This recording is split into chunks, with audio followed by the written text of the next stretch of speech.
Irmãos, abra sua Bíblia, lá em 1 Coríntios, capítulo 5, verso 7. Hoje nós vamos compartilhar. Hoje a mensagem é sobre a verdadeira Páscoa, ok? 1 Coríntios, capítulo 5, verso 7. Abra sua Bíblia. 1 Coríntios, capítulo 5, versículo 7 diz assim. Os irmãos estão me ouvindo bem? Uma outra coisa, não sei se os irmãos perceberam, nós estamos renovando nossos ar-condicionado. Olha para trás lá, aleluia. Glória a Deus. Irmãos, por enquanto, o ambiente, eu sei que... Pastor, mas renovou? Pastor, eu estou sentindo, não. Calma. Eu sei, por enquanto está funcionando apenas 2 marcas, mas semana que vem todo o sistema vai estar funcionando, amém? Para a glória. Mas está calor aqui? Tá não, né? Tá calor, né? Aleluia. Estou me sentindo fresco aqui. Aleluia. O que acontece? 1 Coríntios capítulo 5, verso 7 diz assim: lançai fora o velho fermento, para que sejais nova massa, como sois, de fato, sem fermento. O fermento na Bíblia aponta para o pecado. Parte B do verso 7. Pois também Cristo, nosso Cordeiro Pascal, fala Cordeiro Pascal, foi imolado, aleluia.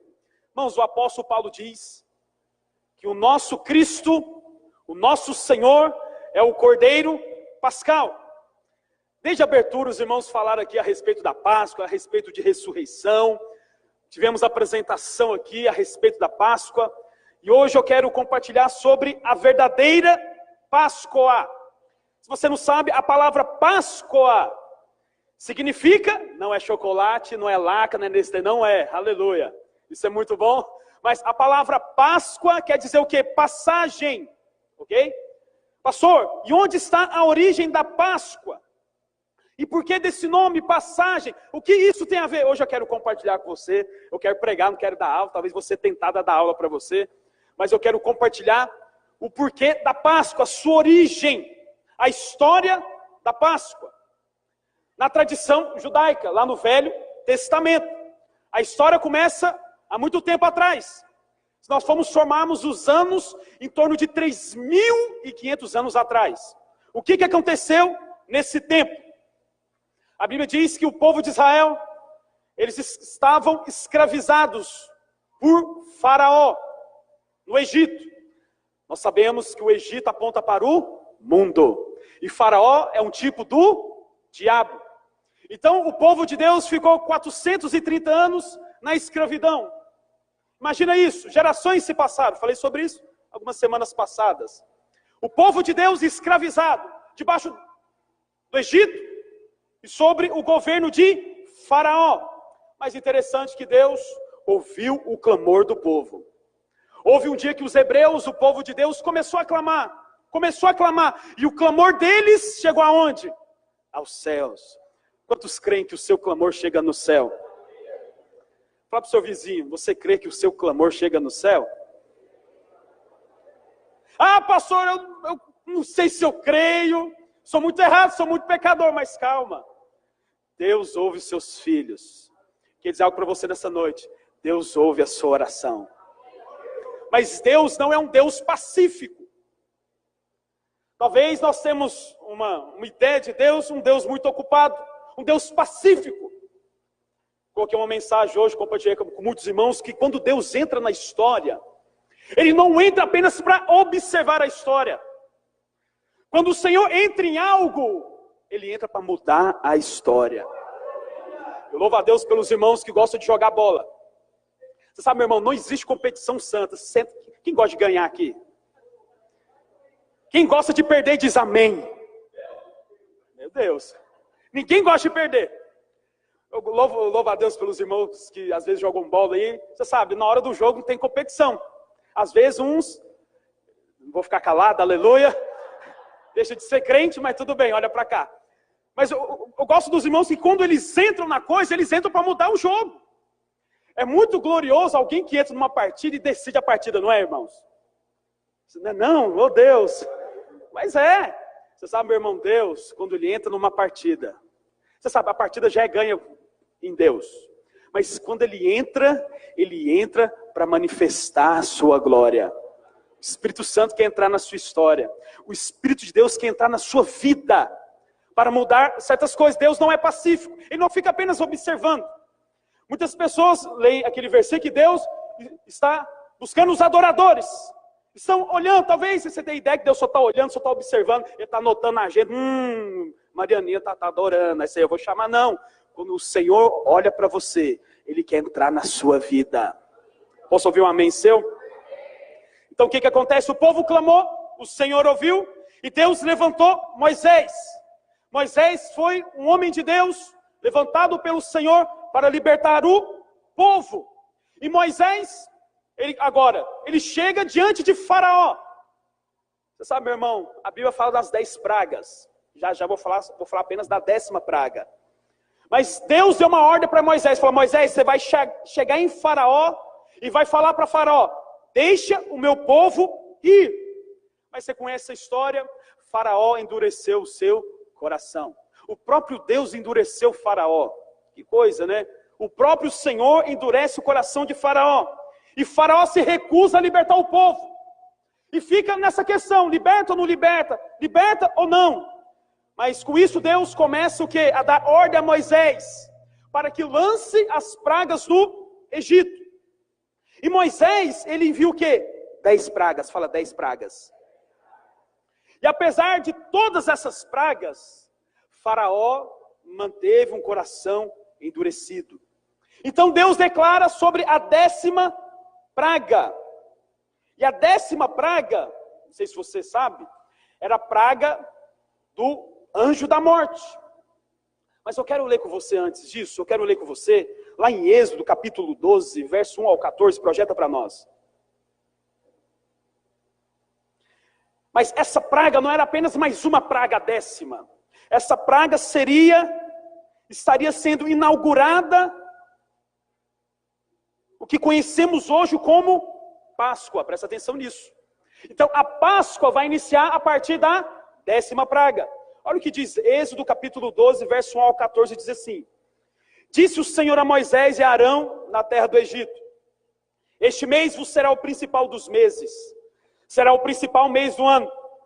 Falai a toda a congregação de Israel, dizendo: aos 10 deste mês, cada um tomará para si um cordeiro, fala cordeiro, segundo a casa dos pais, um cordeiro para cada família.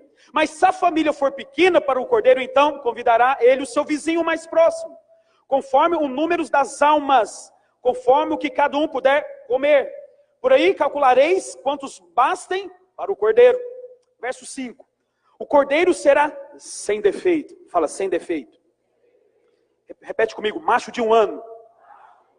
Podereis tomar um cordeiro ou um cabrito, e o guardareis até o 14º dia, ou seja, eles escolheriam um cordeiro, e esse cordeiro deveria ficar na casa por 4 dias, sendo observado. E guardareis até o 14º dia. 4 dias se passaram desde que ele pegaram o cordeiro. E todo o ajuntamento da congregação de Israel o imolará no crepúsculo da tarde. Verso 7. Tomarão do sangue e o porão em ambas as ombreiras e na verga da porta, nas casas em que o comerem. Naquela noite comerão a carne assada no fogo, com pães asmos e ervas amargas, e comerão. Não comereis do animal nada cru, cozido em água, porém assado ao fogo, a cabeça, as pernas e a fressura. Nada deixareis dele até pela manhã, o que porém ficar até pela manhã, queimá-lo-eis. Dessa maneira o comereis: lombos cingidos, sandália nos pés e cajado na mão. Repete comigo: lombos cingidos, sandália nos pés e cajado na mão. Comê-lo-eis à pressa, é a Páscoa do Senhor. Fala assim: a Páscoa do Senhor. Olha o verso 12, olha a 10ª praga aí. Porque naquela noite passarei pela terra do Egito. Era o Senhor, você sabe, meu irmão, o diabo só age com a permissão de Deus. Então esse anjo da morte que estava aqui, era o Senhor também, era a ordenança de Deus, ok? Porque naquela noite passarei pela terra do Egito, e ferirei na terra do Egito todos os primogênitos. Se você não sabe o que é o primogênito, é o primeiro filho, ok? Desde os homens até os animais. Executarei juízo sobre todos os deuses do Egito. Eu sou o Senhor. Verso 13. O sangue vos será por sinal nas casas em que estiverdes. Quando eu vir o sangue, quando o anjo da morte vê o sangue, passarei por vós, e não haverá entre vós praga destruidora, quando eu ferir a terra do Egito. Esse dia vos será por memorial, e celebrareis como solenidade ao Senhor. Nas vossas gerações o celebrareis por estatuto perpétuo. Amém, irmãos? Feche seus olhos por um instante. Pai de amor, te louvamos hoje. Senhor, abre os nossos olhos, abre o nosso entendimento. Senhor, fala conosco, que o nosso coração possa ser uma terra sedenta pelo Senhor. Espírito de Deus, declaramos aqui a Tua palavra viva, poderosa, fresca. Ó Deus, fogo consumidor sobre nós. Declaramos hoje a palavra sendo revelada no nosso espírito, em nome do Senhor Jesus. Interessante que Deus disse que à meia-noite passarei no meio do Egito, e o anjo da morte irá matar o primogênito, tanto dos egípcios como os animais dos egípcios. Ou seja, o primeiro iria morrer. Vamos, olha que coisa, essa é o início da Páscoa. Moisés é levantado, o povo está sendo liberto. Moisés libera 9 pragas, mas o coração ainda fica endurecido. Mas nessa 10ª praga é o início da Páscoa. Você sabe, no Velho Testamento, tudo é por meio de símbolos. Símbolos. Você sabe que o Egito aponta para o mundo, o Faraó para o diabo. E esse cordeiro que era imolado dentro da casa, aponta para Cristo. Fala Cristo. Fala para o seu vizinho, é Cristo. Aleluia, é Cristo. Ou seja, tudo que for o primeiro vai morrer. Essa era a ordenança de Deus. Olha, é o seguinte, vocês vão pegar esse cordeiro, vão estar dentro da sua casa, tem que ser um cordeiro macho de 1 ano, sem defeito. Vocês vão pegar ele no 10º dia. E após 4 dias, só para o seu vizinho, 4 dias, o que acontece? Depois do 4º dia, esse cordeiro era imolado. O sujeito, provavelmente era o homem da casa, ele pegava o cordeiro, e nesse dia ele rasgava, a garganta do cordeiro, imolava o cordeiro, e colocava o sangue do cordeiro em uma bacia. Olha que coisa. Mas esse cordeiro ficava o quê? 4 dias dentro da casa. E essa praga, presta atenção, olha para cá. Presta atenção, filho. O que acontece? A Bíblia diz que o espírito da morte iria passar. E o espírito da morte iria o quê? Matar o primogênito. O primogênito era o primeiro filho. E o povo de Deus, sabendo disso, eles imolaram o cordeiro, ok? Colocaram o sangue numa bacia. E eles pegaram uma esponja, um isopo. O isopo era algo muito pequeno. Uma planta aqui muito pequena. Salomão fala sobre o isopo. E eles pegaram aquilo, molhavam no sangue. E a ordenança de Deus que eles passaram aonde? Nos umbrais das portas. Interessante que quando eles passavam nos umbrais das portas, e a Bíblia diz, quando eles passavam o sangue nos umbrais das portas, era um sinal da cruz do Calvário. Mas o sangue deveria ser aplicado do lado de fora da casa. Então eles aplicavam o sangue. E um belo dia, o Espírito da morte iria chegar, à meia-noite. A meia-noite fala de densas trevas. Meia-noite fala de um momento de trevas. Coisas horríveis acontecendo. E esse anjo da morte iria passar nesse dia.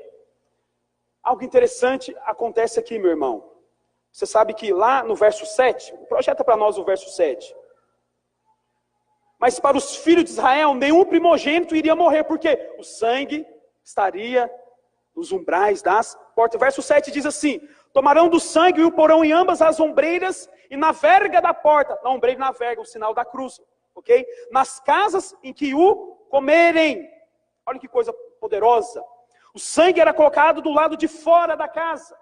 E não de dentro. Ou seja, o anjo ia passar à meia-noite. Se na casa, presta atenção, tivesse a marca do sangue, o anjo da morte não tinha o poder de entrar lá e matar o primogênito. Mas a casa que não tinha marca, o que acontece? O anjo entrava, a morte entrava e matava o primogênito, tanto da família como dos animais. Deixa eu falar algo para você. Deixa eu fazer uma pergunta para você. Bastava apenas matar o cordeiro naquele dia e não aplicar o sangue? Não. Não adiantava. Você sabe, meu irmão, o sangue era aplicado para fora. Você sabe, tudo aponta para Cristo. O cordeiro é Cristo. O sangue aponta para Cristo. E a casa, você sabe. Agora, outra pergunta que eu posso fazer para você. Se o crente que estivesse dentro da casa, ele estava lá, mesmo se ele matasse o cordeiro, passasse o sangue nos ubar das portas, mas no dia que o anjo passar, ele está fora da casa, o que você acha que aconteceria com ele? Ele ia morrer, porque ele não estava dentro da casa, a casa que aponta para Cristo. Você está em Cristo, amém? Você está em Cristo, você está protegido. A casa aqui também fala da arca também, a arca de Noé. Não sei se você sabe, a ordenança, Deus mandou toda a ordenança para Noé. Falou as medidas, as madeiras, os comprimentos, a medida, a altura, a profundidade. E ele também falou do betume. O betume deveria passar sobre toda a arca. O betume fala do sangue de Jesus. Veio a chuva, veio o juízo, mas a água não entrou dentro da arca. Quer dizer algo para você? O diabo não tem poder mais na sua vida. Você foi marcado pelo sangue do Cordeiro. O diabo não tem poder mais sobre você. Isso é algo poderoso. Mas agora, o que o povo tinha que fazer? Apenas imolar o cordeiro e aplicar o sangue. O aplicar o sangue fala de fé. Fala assim, aplicar o sangue. Fala de fé. Ou seja, o povo tinha que apenas ter fé. Apenas pegar uma esponja, aplicar. Se você tem fé em Jesus Cristo, você e a sua casa será salva em nome do Senhor. Hoje, o Novo Testamento, a nova aliança, tudo você tem que crer. Pergunta para o seu vizinho, você crê? Você sabe, meu irmão, nós somos tentados a sempre fazer obra. Nós somos tentados a sempre merecer a bênção de Deus. A palavra de Deus diz que sem derramamento de sangue não há remissão de pecado. E o sangue é aplicado do lado de fora. Quem estava dentro da casa não viu o sangue, então o sangue não é para você. O sangue é para quem? Para Deus ver o sangue. Quando Deus vê o sangue, quando Deus vê a marca do sangue em você, quantos creem em Jesus Cristo aqui? Se você crê que Ele é o Cordeiro de Deus, já vou ler, João Batista diz que tira o pecado do mundo. Quando você crê, você tem a marca do sangue. Mas o sangue não é para você. Ah, pastor, mas o sangue é para mim. Mas aqui na Páscoa o sangue era para quem? Para Deus. Era para Deus ver. Se Deus visse o sangue, Ele não entrava. Ok? Então o sangue é para Deus. Meu irmão, tudo aponta para Cristo. A casa é Cristo, o sangue é Cristo, o Cordeiro é Cristo. Você tem que ter essa revelação que Ele habita agora dentro de você. Há uma marca sobre você. E hoje a morte não tem poder mais sobre você. Fala assim, a morte não tem poder sobre mim. Pastor, como assim? Nós estamos sujeitos a uma morte natural. Mas até a morte natural, ela é passageira. Você agora vive em Cristo. E aquele que quer em Cristo, ainda que morra, viverá, diz a Bíblia. Isso é algo muito poderoso. Isso é algo muito poderoso, filho. Então, quando Deus vê o sangue, Ele passa por cima. Agora, quando Deus passava, o anjo da morte passava, Ele não examinava o comportamento da família. Ele não examinava o pecado, mas Ele via o sangue. Isso não te deixa com um parafuso? Mesmo que talvez, lá dentro da casa, tinha alguém em pecado. Mesmo que às vezes lá dentro tinha um menino birrento que não obedecia pai. Você acha que o povo de Deus era perfeito, irmãos? Você sabe, você pensa que os mesmos pecados daquele dia são os mesmos hoje. Você acha que o povo era mais santo? Não, o povo era mais pecador. Eles viviam debaixo de um jugo do diabo, escravizados. Então tinha pecado dentro da casa, sim. Mas Deus, Ele viu o quê? O comportamento? Não, fala não. Deus viu o quê, filho? O sangue. Quando Deus olha para você, Ele vê o sangue do Cordeiro. Ele não vê mais os seus pecados. Ele não vê mais a sua iniquidade. Ele não vê mais o seu passado. Quando Deus vê, Ele vê a marca do sangue. E quando Ele vê a marca do sangue, Ele diz: não há poder da morte sobre você. Aleluia! Você pode dizer um glória a Deus? Aleluia! Ou seja, quando Deus vê o sangue, não haverá praga na sua vida. Quando Deus vê o sangue, não há mais maldição. Porque Cristo levou toda a maldição. Não existe mais maldição sobre a sua vida. Eu sei que nós somos tentados às vezes. Muitas pessoas chegam a mim: pastor, eu estou abrindo um empreendimento. Pastor, eu estou iniciando uma corte, eu estou com uma namorada, mas eu estou sentindo o olho gordo. Quando ele fala olho gordo, eu já dou uma murchada na barriga. Sem condenação, aleluia. Muitas pessoas têm essa ideia ainda que ele está debaixo de maldição. Pastor, meu avô foi macumbeiro, ele está fazendo obra ele está tocando tambor. Eu falo: fique em paz, filho. Você é filho de Deus, as trevas têm que ir embora da sua vida. Mas às vezes na nossa mente está uma ideia ainda que nós estamos debaixo de maldição. E você fala que está debaixo de maldição depois que você peca. Pequei, a maldição vai vir. Errei, a maldição vai vir. Você sabe, meu irmão, o evangelho é boas novas, amém? Minha esposa viajou, fiquei 3 dias sozinho entre aspas, né? Eu, meu filho e o Senhor Jesus lá, aleluia. E algo me intrigou. Ela chegou, você sabe, ela está grávida, aleluia, 2 meses. Ela falou: Paulo, tive o primeiro, como é que fala? O primeiro desejo. Eu falei: aleluia. Na época do Paulo Arthur, o desejo dela foi difícil. Foi um acarajé. Eu em Goiás, acarajé, irmão, imagina. Nem vou te contar a história, porque não vai ser longa a história. Nosso tempo é curto. E ela falou: é o seguinte, estou com desejo. Eu falei: pode falar. Eu falei: mas você vai rir de mim? Eu falei: não sei, eu já estava rindo. Ela falou: você sabe que eu estou com desejo de comer um arroz com piqui galinhada? Eu falei: não. Eu falei: vou te contar uma boa nova. O que foi? Eu estou orando 2 dias jejuando, você tem um desejo para você comer arroz com piqui galinhada, aleluia. É um desejo bom. Mas você sabe, meu irmão, o evangelho é boas novas. A morte não tem poder sobre a sua vida. A maldição não tem poder sobre a sua vida. Praga nenhuma, o salmista 91 fala: nenhuma praga chegará até você, peste nenhuma chegará na sua casa. A sua casa tem a marca do sangue do Cordeiro. Praga nenhuma, filho, não aceite nenhuma maldição, nenhuma praga. Sabe por quê? Porque você é daqueles que imolou o Cordeiro, sacrificou o Cordeiro, colocou o sangue nos umbrais das portas, e o espírito da morte não tem poder sobre você. Quantos pode dizer amém? O interessante é que nós vemos aqui em Êxodo, aparece a figura do Cordeiro.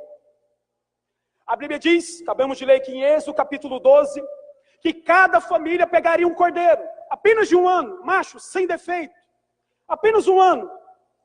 Algo interessante, olha que coisa interessante, meu irmão, tanto que o povo de Deus é um povo de festa. Quantos creem que o povo de Deus é um povo de festa? Quantos gostam de festa aqui? Enquanto o espírito da morte estava passando e matando os primogênitos dos egípcios e os seus animais, o povo estava fazendo o quê? Imolou o cordeiro, assou o cordeiro, estava comendo churrasco. Enquanto a morte está atingindo os egípcios, o povo de Deus está comendo picanha, está comendo ponta de peito. Eu só estou parafraseando aqui para a nossa realidade. Mas o cordeiro aponta para Cristo. Irmãos, isso é muita graça. Você sabe, meu irmão, a Bíblia fala que na comunhão Deus ordena a bênção. Talvez nós queremos ser muitos espirituais, não é verdade? Talvez você quer a bênção por jejuar, por orar, por se santificar, isso é tudo muito bom, você tem que fazer. Mas você sabia, numa comunhão com o seu irmão, comendo churrasco, Deus vai abrir a porta para você? Ah, pastor, duvido! Faz o teste. Irmão, vou te contar algo. Vou te contar algo da parte de Deus. as melhores notícias que eu já recebi, não é porque eu estava orando de joelho aqui no altar, no pó, não. De repente eu estava no churrasco com os irmãos, meu telefone liga. De repente eu estava numa comunhão, de repente meu telefone toca. E a boa nova do evangelho vindo. Na comunhão, Deus ordena a bênção. Então você comendo churrasco, tem gente que comendo churrasco com o irmão fica condenado. Ele fica condenado, mas eu não orei o suficiente, não busquei o suficiente. Eu comi chocolate demais, pastor. Tem gente que você está condenado porque você comeu chocolate. Talvez você está condenado naturalmente, você vai engordar, aleluia. Quem pode dizer amém? Não fala amém não, fala misericórdia. Mas você sabe, muita gente condenada. Nas simples coisas da vida. Você sabe, o diabo ele quer roubar a sua alegria. Mas enquanto o mundo está lá, o espírito da morte está agindo, nós somos os filhos de Deus que fazemos festa. Estamos juntos com a congregação. Estamos juntos com os irmãos. Talvez você vai em alguma célula. Se você não vai, eu quero te falar, você tem que ir numa célula. Porque, não é porque Deus vai abençoar a célula da videira, não. É porque ali na célula tem comunhão. E Deus ordena a bênção na comunhão. Quantos pode dizer amém? À meia-noite, o anjo passou por todo o Egito. E todos os primogênitos foram o quê? Mortos. Mas nenhum dos filhos de Israel morreu. Nenhum dos filhos de Israel morreu. Por que eles não morreram? Por causa da marca do sangue. Nada tem a ver com você, tudo tem a ver com Cristo. Se você tem a marca do sangue, você é abençoado. Ou seja, aquele povo, esse momento da Páscoa, porque isso aqui é a inauguração da Páscoa, a 10ª praga, quando o faraó viu aquilo, Moisés falou, e aí? Vai liberar ou não, truta? Vai liberar ou não, faraó? O faraó vai. Mas sabe qual que é o melhor? O povo de Deus pegou despojos do Egito. O que é os despojos? Era ouro, prata. Então o povo ele foi liberto da escravidão e já ficaram prósperos, ricos. Imagina você escravo. E de repente você é liberto e você ganha na sua conta 2 milhões de reais. Recebe aí quem sabe. Só lembra de nós depois. Aleluia. Lembra de comprar um terreno para a escola. Aleluia. Agora, sabe qual que é algo interessante? O povo foi próspero com um propósito. Lá na frente o tabernáculo seria erguido. Adivinha qual que foram os materiais para erguer o tabernáculo? Os despojos que pegaram do Egito. Então se Deus está te prosperando, é com propósito. Eu falo isso da parte de Deus. Se Deus está te abençoando, é com propósito. Edificar a casa de Deus. Edificar o tabernáculo. Edificar a casa. Meu irmão, nós estamos como aquele que sonha. Imagina uma escola aqui. Imagina um abrigo aqui, nós cuidamos das crianças. Imagina aquela criança que o pai o abandonou, o pai o deixou. E as irmãs vão cuidar dessa criança. As irmãs vão ver, tudo debaixo de um conselho tutelar. Uma família vai adotar essa criança. Essa criança que o destino dela era morte. Mas uma família crente adotou ela. E essa criança vai crescer nos caminhos do Senhor. Talvez vai ser o futuro prefeito de São Gabriel. Vai ser um governador. Vai ser um político. Pode dizer amém, aleluia. Vai ser um médico.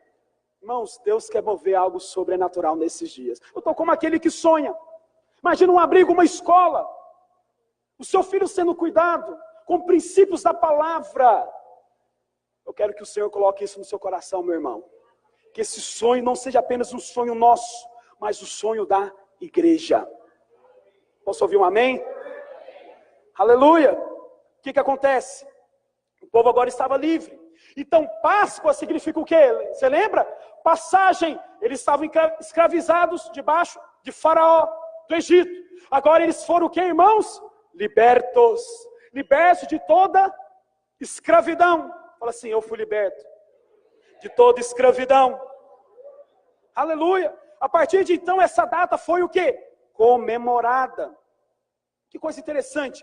A Páscoa de Jesus também é a nossa Páscoa. Na Páscoa, que nós vemos aqui em Êxodo capítulo 12, não podia faltar duas coisas. Fala assim, duas coisas. Duas coisas que não poderia faltar, era o quê? Era o cordeiro e o sangue. Lá em, projeta para nós, João capítulo 1, verso 29. A voz está ficando rouca, mas vai aguentar.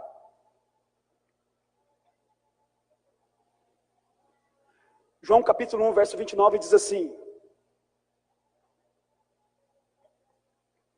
a salvação e a libertação vieram pelo sangue do Cordeiro. João capítulo 1, verso 29 diz assim: no dia seguinte, viu João a Jesus, que vinha para ele e disse: eis o que, irmãos? O Cordeiro de Deus, que tira o pecado do... Presta atenção, Jesus veio para tirar todo o pecado. Gostaria de chamar a equipe de louvor aqui à frente. Eu tenho apenas 10 minutos. João capítulo 1 diz: no dia seguinte, viu João a Jesus, que vinha para ele e disse: eis o Cordeiro de Deus, que tira o pecado do mundo. Como é que o Cordeiro tira o pecado do mundo? Pastor, como que o Cordeiro tira esse pecado? Através do sangue de Jesus. Lá em Marcos 14, 24, projeta para nós. O Senhor estava com os seus discípulos, e sentado à mesa, eles iriam ceiar, e Jesus diz, lá em Marcos capítulo 14, verso 24, então lhes disse: este é o meu sangue, o sangue da nova aliança, derramado em favor de muitos. O sangue foi derramado em favor de quê, irmãos? De muitos. Mas infelizmente nem todos creem no sangue. Tem pessoas que têm uma mentalidade assim, que Jesus veio e já salvou todos. Todo mundo, crendo ou não, é filho de Deus. Isso é mentira. Isso é uma crença universalista. A Bíblia não fala sobre isso. A Bíblia fala que aquele que crê, ele será o quê, irmãos? Salvo. Porque nem todos recebem esse sangue sobre as suas vidas. Mas o sangue, presta atenção aqui, você toma posse pela fé. Lembra lá que eles tiveram que colocar o sangue na bacia e aplicar o sangue nas vergaduras e nas ombreiras das portas? Isso fala de fé. Talvez você fale: pastor, mas a minha fé não é uma fé tão grande. Mas o próprio Senhor disse que até uma fé tamanho de um grão de mostarda, filho, tem um poder de mover montanhas, situações. Hoje, se você crê no seu coração, algo poderoso vai acontecer na sua casa. Talvez você tenha experimentado morte em algum sentido da sua vida. Talvez a morte está assolando o seu casamento. Está precisando de alta ajuda, 10 passos para um casamento melhor? Não, está precisando você passar o sangue lá. Sua vida financeira está difícil. Você tem que estudar para poupar e tudo mais. Isso é tudo muito bom. Mas o que vai te salvar é o sangue do Cordeiro. Eu sei que o que eu estou falando aqui, você já sabe. É o sangue de Jesus. Mas esse é o centro do Evangelho. Esse é o centro do Evangelho. A Páscoa na velha aliança foi a libertação do Egito. Mas na Páscoa, na nova aliança, você é liberto do mundo. O mundo agora não tem poder sobre você, filho. Diz amém. A Páscoa na velha aliança foi dada através de Moisés. Moisés que foi o libertador. Foi Moisés que instituiu a Páscoa. Mas a Páscoa no Novo Testamento foi através de Cristo Jesus. Aleluia. A Páscoa na velha aliança, no Velho Testamento, todo ano o sangue deveria ser derramado. Todo ano, fala todo ano. Todo ano o cordeiro tinha que ser imolado. Todo ano o cordeiro tinha que ser morto. Mas na nova aliança, o sangue de Jesus foi derramado apenas uma vez. E apenas uma vez é necessário para você receber vida de Deus. Diz amém. A Páscoa na velha aliança foi com sangue de animal. Foi o cordeiro, era um cabrito. Mas na nova aliança, foi o sangue de quem? O sangue do Senhor Jesus.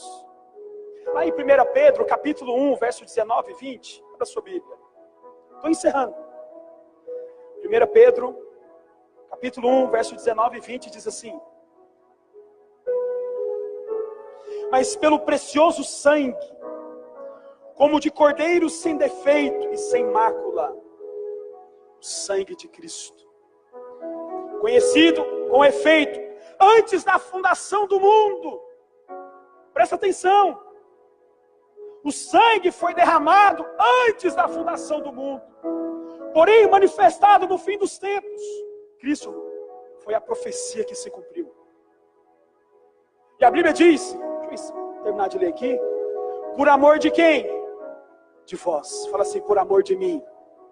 Coloca a mão no seu coração, fala assim, o sangue foi derramado por causa de mim. Vou falar algo muito sério. Romanos 6, 23 projeta para nós, você conhece de cor. A Bíblia diz, parte B do versículo, Romanos 6, verso 23. Quero ler quero ler a primeira parte do versículo. Porque o salário do pecado é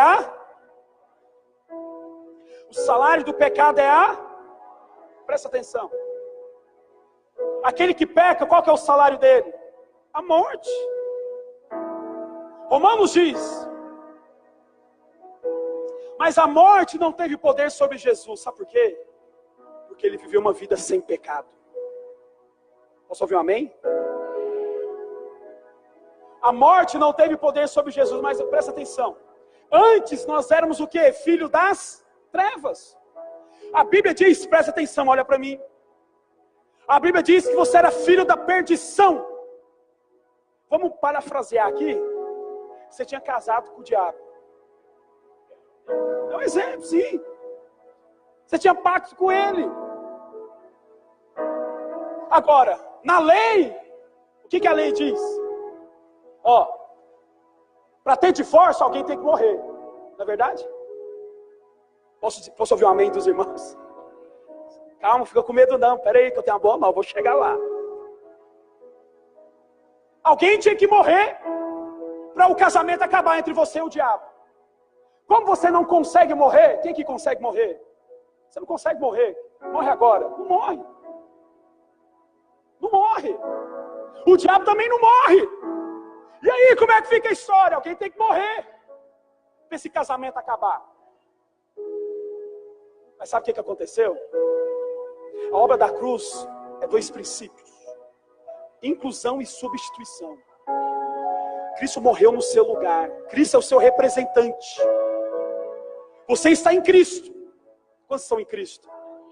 Presta atenção, olha para cá. Na cruz ele morreu, então você morreu. Então, nesse casamento você morreu. O casamento que você tinha com o diabo, você morreu. Esse casamento acabou, mas sabe qual que é a boa nova? Cristo, ele ressuscitou ao terceiro dia. Agora você ressuscitou com Cristo. Lá em 2 Coríntios, projeta para 2 Coríntios capítulo 5, verso 17.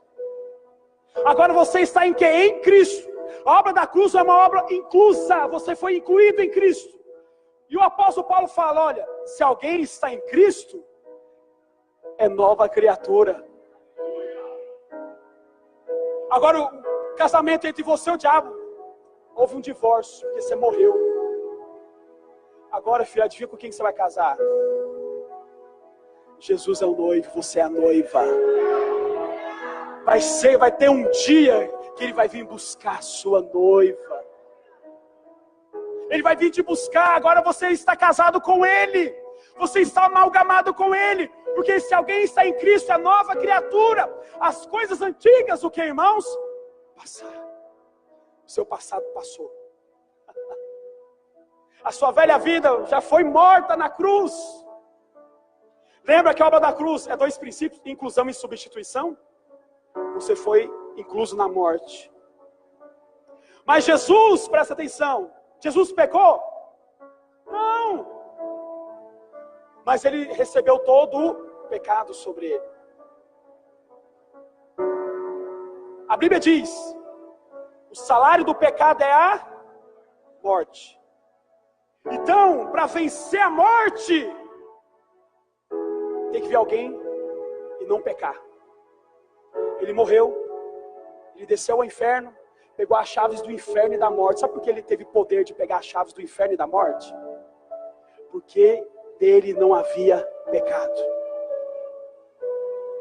Ele venceu a morte, ele venceu o inferno, ele venceu as tribulações.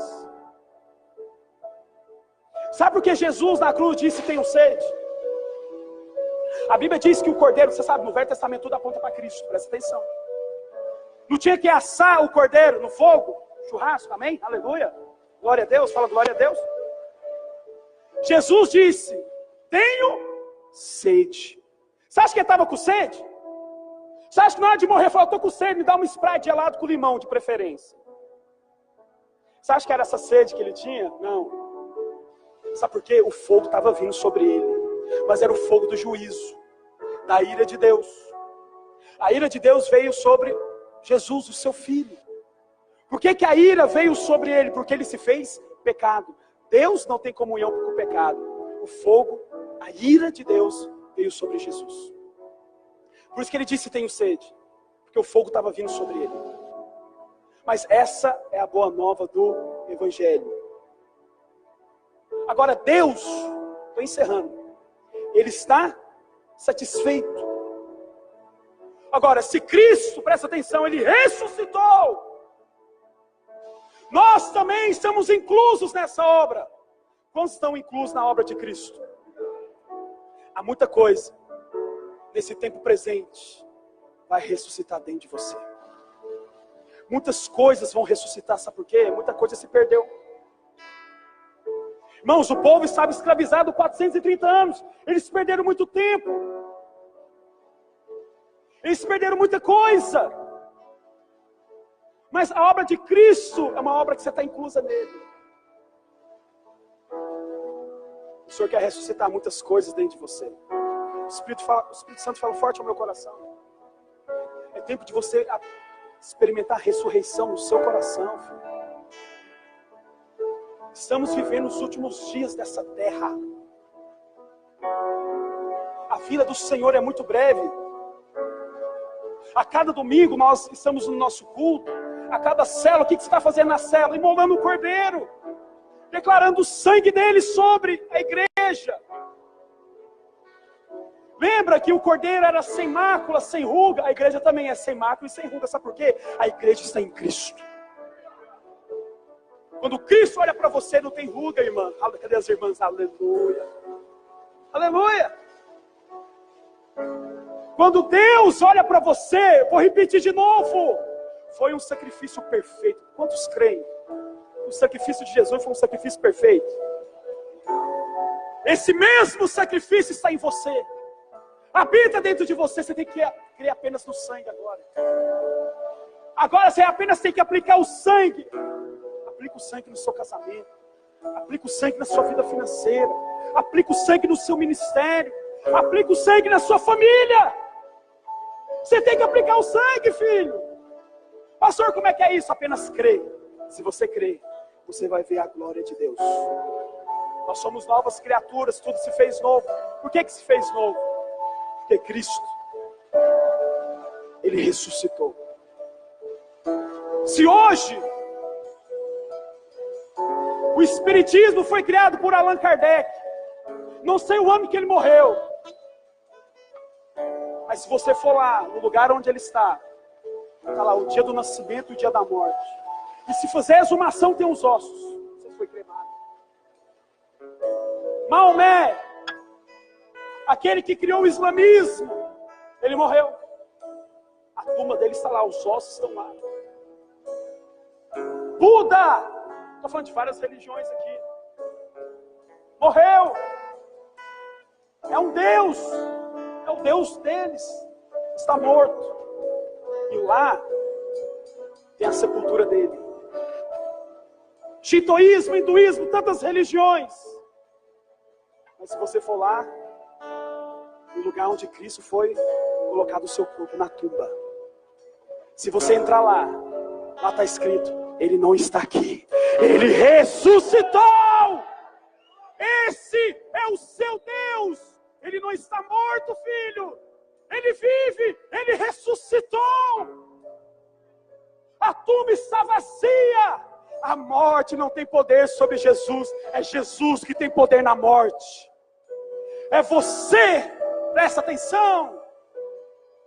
Nosso irmão Sérgio acabou de ler para nós lá que nós somos raça eleita, sacerdócio real, povo escolhido. Sabe por quê?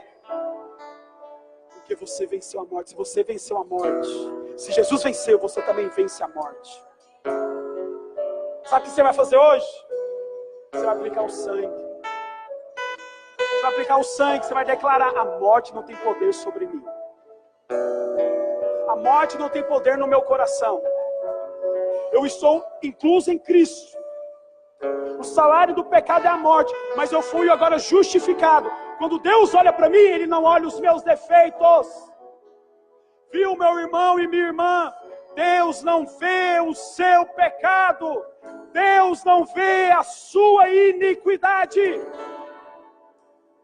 O que Deus vê? Deus vê o sangue. Deus vê o sangue. Você tem que ter essa convicção. Isso é fé. Tudo agora é por fé. Ok? Você não vai lá, você vai de fato matar um cordeiro agora, você vai pegar o sangue e vai passar lá. Não. Você tem que apenas crer no sangue do cordeiro. Se você crer, vai acontecer. Você sabe, meu irmão, nós vivemos dias tensos. Trevas tensas. Uma das pragas do Egito foi densas trevas. Imagina isso. Não tinha sol, não tinha lua. A Bíblia fala que os egípcios ficaram parados 3 dias, não via nada. Sem luz nenhuma, você não enxergava nada. Não tinha nada. Densas trevas. Coisa horrível, né?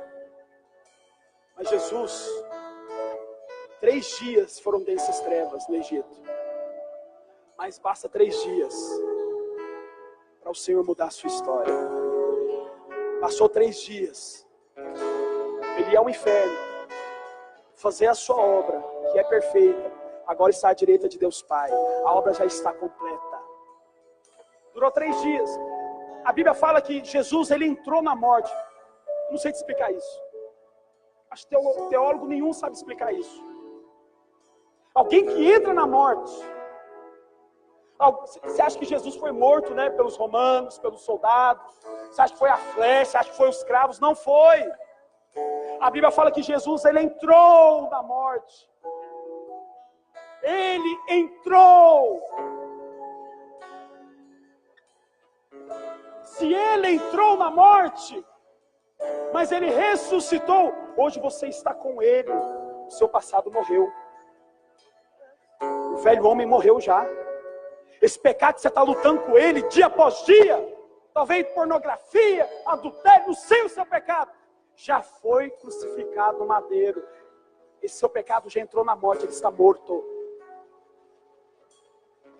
Posso ouvir um amém dos irmãos? O Espírito Santo abre o seu coração hoje. O Espírito de Deus, você tem a revelação desse sangue, meu irmão. Interessante que no vocabulário dos crentes tudo é o sangue de Jesus, já viu? Sangue de Jesus tem poder, já viu aquela coisa? Eu amo os pentecostais, porque tudo é o sangue. E de fato, tudo é o sangue. Devemos clamar o sangue. Quem é pentecostal aqui? Aleluia. É poucos? Aleluia. Já você vai ver. Filho, hoje você tem que ter a fé de aplicar o sangue. Quantos vão aplicar o sangue hoje? Fique de